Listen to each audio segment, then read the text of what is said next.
Muslimin wal muslimat, Allah Allah kita syukur kepada Allah atas segala limpahan nikmat karunia yang diberikan kepada kita pada saat ini.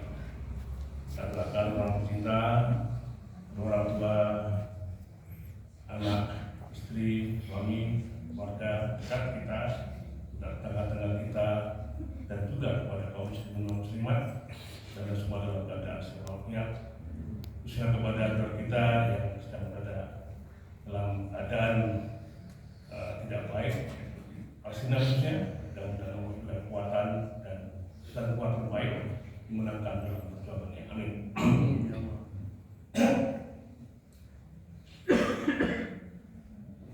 Ini berkembang di berbagai belahan dunia, istilahnya itu Muslim Tour atau Halal Tour.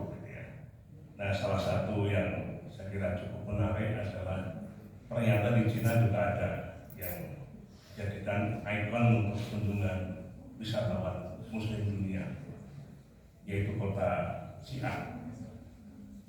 Kebetulan saya kemarin berada di sana pas kunjungan dari Universitas Tengah Xi'an Jiaotong University, dan saya diminta memberikan kuliah kepada mahasiswa S2 S3 di sana. Nah, saya kesempatan berkeliling ya. Maka pada kesempatan ini saya sampaikan kompleks museum yang menjadi tujuan wisata penting bagi banyak komunitas. Di Xi'an itu ada dua tempat wisata yang saya kira sangat populer, jadi kunjungan yang selalu kan dikunjungi kalau ke sana. Yang pertama adalah Terracotta. Terracotta itu melambangkan perjalanan zaman dulu ya. Kalau di Mesir itu ada piramid, ada Sphinx begitu. Maka kalau di Cina itu ada kuburan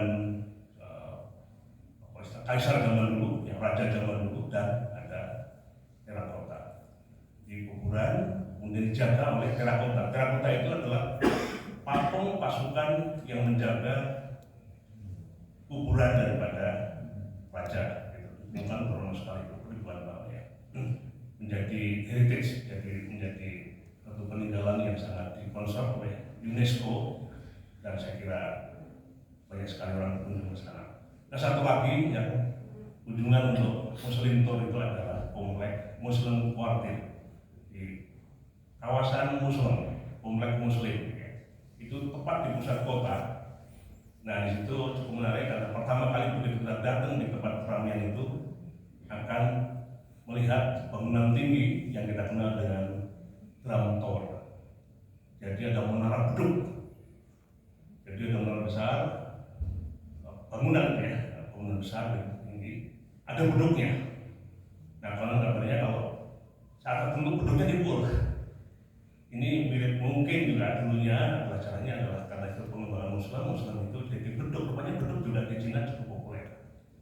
Nah, tidak jauh dari situ ada lagi satu lagi tower yang besar, tapi bell tower, lonceng.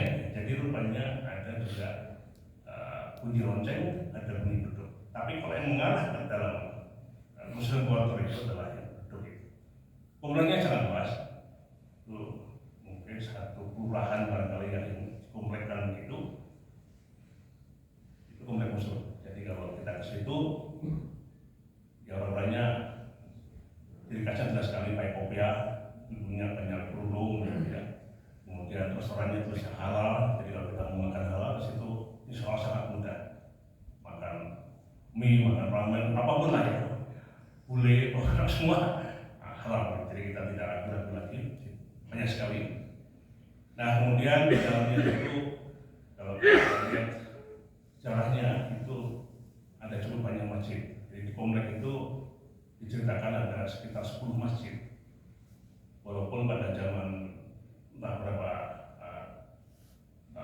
periode yang lalu sempat dilarang beberapa masjid, tinggal beberapa gitu ya. Nah, saat ini kalau tidak, masjid utamanya, masjid rayanya itu sangat besar dan sangat ramai. Ya, sangat ramai dan banyak dikunjungi ya, oleh Muslim dan non Muslim. Nah, kalau kita ke sana, kita masuk. Kalau kita seorang Muslim, tanya dari mana? Muslim, silahkan masuk. Tapi kalau non muslim tunggu dulu, daftar dulu, kemudian diminta bayar. Jadi kalau non muslim mau masuk situ harus bayar, tapi kalau muslim silahkan masuk. Kemudian di dalamnya kita akan masuk beberapa pintu, jadi ada gerbang 1, 2, 3, baru kita sampai di masjid yang paling ujung. Jadi setelah jalan cukup jauh, paling dalam sana adalah bangunan masjid utama. Setelah kita melewati beberapa gerbang, ya gerbangnya kelihatannya dikonsol ya, karena saya baca itu menjadi warisan budaya Cina. Jadi beberapa bangunan yang tua sengaja dipertahankan, kayak monumen-monumen yang tulisan Al-Quran tahun berapa gitu ya, sangat tua sekali, tidak diperbarui. Nah, di dalam masjid sendiri itu bangunannya besar dan dindingnya semua dihiasi dengan kaligrafi Al-Quran. Jadi 30 juz Al-Quran itu dituliskan dalam dindingnya dari ujung sampai ujung. Semua ini tulisan Al-Quran gitu ya, Al-Quran. Dan kemudian dalamnya pakai karpet seperti ini. Di dalam masjid sendiri ada beberapa ruangan, sehingga jamaah itu kalau mau paling dekat dengan imam harus dalam sana. Berikutnya adalah ini. Terus sekalian, ini saya kira cukup menarik karena ternyata kita sering dengar utul ilmi walau biskin, utulah ilmu walaupun sampai Cina. Ini walaupun ini ada pertanyaan apa ini betul hadis Rasulullah tidak, tapi yang jelas itu populer di kalangan orang dan sudah zaman dulu sekali. Nah, saya baca sejarah mengenai Islam di Xi'an di Cina itu ternyata sudah berkembang 14 abad yang lalu. Jadi praktis zaman awal ketika Islam berkembang. Jadi tokoh yang selalu disebutkan menjadi duta yang dikirim oleh pemerintah Islam di sana, entah zaman Rasulullah atau setelah itu sahabat yang kirim ya, itu adalah Sa'ad bin Abi Waqqas. Disebutkan dalam situ adalah Sa'ad bin Abi Waqqas adalah pemimpin rombongan yang berdakwah dari Timur Tengah, dari Saudi, dari Mekah Madinah sana ke Cina. Dan itu terjadi tahun 600 sekian Masehi, berarti 1400 tahun yang lalu sudah sampai di Cina. Jadi ini melambangkan atau memberikan gambaran betapa memang dakwah Islam itu ada yang by design, betul-betul dikirimkan juru dakwah. Dan ini saya kira kita bersyukur semangat itu menyala dari awal, dari awal sampai ke zaman. Kita pun juga bersyukur, alhamdulillah kita sekarang berislam ini juga karena jasanya pendakwah-pendakwah Islam yang datang dari tempat yang sama, Timur Tengah, dari Mekah, Madinah, dan sekitarnya yang datang ke negara kita yang waktu itu belum Indonesia dulunya. Ya, mulai dari Gresik, dari Aceh, semua mendakwakan Islam dan berasimilasi dengan penduduk setempat, menghasilkan keturunan yang kemudian kita salah satunya. Ya. Mungkin di antara kita ini ada keturunan dari wali, kita nggak tahu ya, yang datang dari sana ya. Atau asimilasi dari banyak suku yang kemudian jadilah kita. Allah bisa dan kata mungkin Pak Fai ini kalau lihat face-nya kita ya ada. Nah dari mana gitu, seperti itu. Nah saya kira ini suatu semangat yang sangat mulia dan kebetulan di Al-Quran diapresiasi. Kalau kita lihat di Al-Quran di ilam karena ya, kondisi di mana orang Quraisy ini sangat senang ya, berperjalanan pada musim dingin dan musim panas. Artinya karena dakwah itu berjalan, tidak mungkin tidak pindah dari tempat satu ke tempat lain. Nah, bangsa, kelompok, komunitas yang punya semangat untuk berjalan, berpindah, itulah sebenarnya yang selama ini menjadi tulang punggung dakwah Islam. Yang baru saya lanjutkan juga bahwa di Afrika Selatan ternyata yang berdakwah adalah Syekh Yusuf yang dari Makassar. Perjalanannya memang tidak sengaja, tapi berjalan pindah tempat dan akhirnya komunitas Muslim tumbuh subur di sana. Nah di Cina pun juga ternyata demikian, di kita pun demikian. Tapi itulah saya kira ciri khas Islam, bahwa Islam berkembang karena mobilitas, perkembangan orang pindah satu ke tempat yang lain, berasimilasi dengan orang setempat, kemudian turun-temurun. Nah, saya baca di dalam narasi mengenai Syiah ini juga demikian. Yang menempati daerah di sekitar itu sampai saat ini, banyakkan dunia Muslim itu adalah juga anak turunnya daripada orang-orang yang dulu datang dari Timur Tengah. Jadi mereka banyak juga sampai di situ, tinggal situ. Makanya menyampaikan ke saya, katanya kuburannya saat dengan Bapak di Guangzhou, orang bisa melihat tahu. Tapi mungkin banyak ya orang-orang yang datang Timur Tengah menikah dengan penduduk setempat, beranak, bercucu, kemudian meninggal juga di Cina. Tapi saya tidak menemukan data yang sahih mengenai bahwa beliau dimakamkan di tempat itu. Bapak sekalian, ini yang bagian pertama yang sedikit mengenai wisata Muslim. Dan kalau ada yang berminat, saya kira akan menarik, karena ke sana ternyata tiketnya juga nggak mahal. Walaupun saya tiketnya diberikan dari sana, tapi saya cek itu nggak mahal juga itu. BP kira-kira 4 juta. 4 juta PP sampai di Siak melalui Shenzhen ya. Jadi nggak ada penerbangan langsung Jakarta, Shenzhen dan Siak. Murah-murah di sana. Jadi barang-barang kalau mau belanja murah banget. Ya. Di anggur itu yang gede-gede gitu ya, kalau di kita mungkin 40.000 gitu ya, di sana 50.000 gitu ya, di sana 10.000. Pokoknya murah. Nah, kemudian satu lagi ini kaitan dengan kampus, dan di sini ada beberapa dosen juga, ada Pak Sony, Mas Ahmad, ya, dan yang lainnya. Saya pernah duduk mungkin beberapa kali sebenarnya kesian ini bukan yang pertama, tapi kampus yang lama. Nah, kemarin kebetulan diminta ngajar di kampus yang baru.